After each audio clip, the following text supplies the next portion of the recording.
Today we take our inspiration from Sara Garden Armstrong. She's a visual artist who works in many different mediums and different sizes, all the way from large atrium installations to smaller canvases, although this one is still quite large.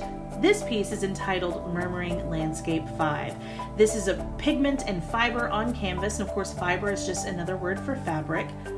She likes to focus on change in the materials she's using, how pigment can transform the fabric, how dye can transform canvas, and she also likes to focus on change in nature, so organic change, natural change, and scientific phenomenon. And that's what we're going to focus on today, friends, not the materials, but the process. She was quoted as saying, "Sometimes I don't know where it's going, but I know there's going to be change." So we're going to put down some paint on some cardstock, we're going to smush it with another piece of cardstock, we're going to focus on the change and see where it takes us. Let's get started. All right, friends, so for this project you are going to need 2 pieces of cardstock or cardboard, doesn't matter which, and then if you can find a box that is bigger than your piece of paper, one of those with not too tall of a lip, this is going to help us contain our mess. Our adults will thank us for this. But if you don't have this, putting down some newspaper or a trash bag, that will help too. And then you need paint. Now I like this particular brand. Number 1, you can find it at Dollar Tree for $1 a bottle. Number 2, it's a little thinner, so it spreads a little bit easier because it's washable paint, but any washable paint will probably spread pretty well, and if it's too thick, you can always add a little bit of water to it, but that's all you need. Let's get started. All right, now's the fun part. We get to make a mess. So I've got my cardstock right here. I'm gonna pick up my paint, and you're gonna pour slowly, okay? You don't want it to, and just kind of make a pattern. It's okay. Don't get too precious about it because this is all gonna change. Remember, change is the theme of the day.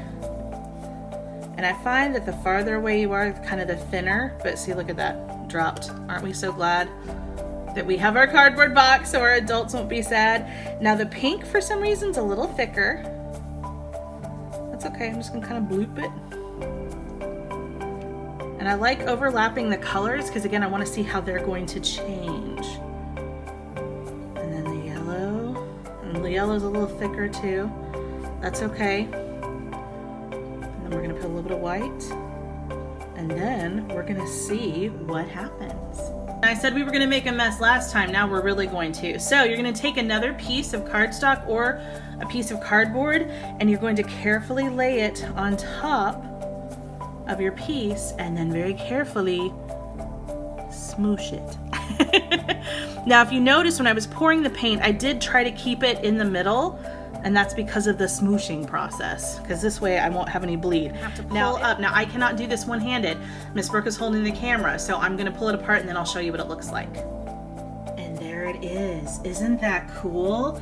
And look at how the colors kind of came together. And it does almost look like something from nature, something organic. And just from the smooshing, right, we've got these really cool patterns. Look at that. Almost looks like tissue, or like, you know, veining on a leaf, or even like riverbeds, right? Well, friends, let's take a look at what we created. So Miss Brooke made several today as she was creating her video, but this is my favorite, and I think I love it because of all of the detail. If we look up kind of at the top left, and even just a little bit below that, doesn't that almost look like a butterfly wing? This looks very organic. Sometimes it looks like the veins and leaves or petals, and sometimes it looks a bit like a wing. I love this. I actually love that you can't really control the process. You have to just be open to the change, right? We don't know where it's going, but we know that it's going to change. So thank you so much for playing along with us today. We hope you get a chance to see Ms. Armstrong's work in person when it opens at the museum. And remember, if you created along with us today, please share your works with us. We love to see what you create. Have a great weekend, friends. Bye-bye.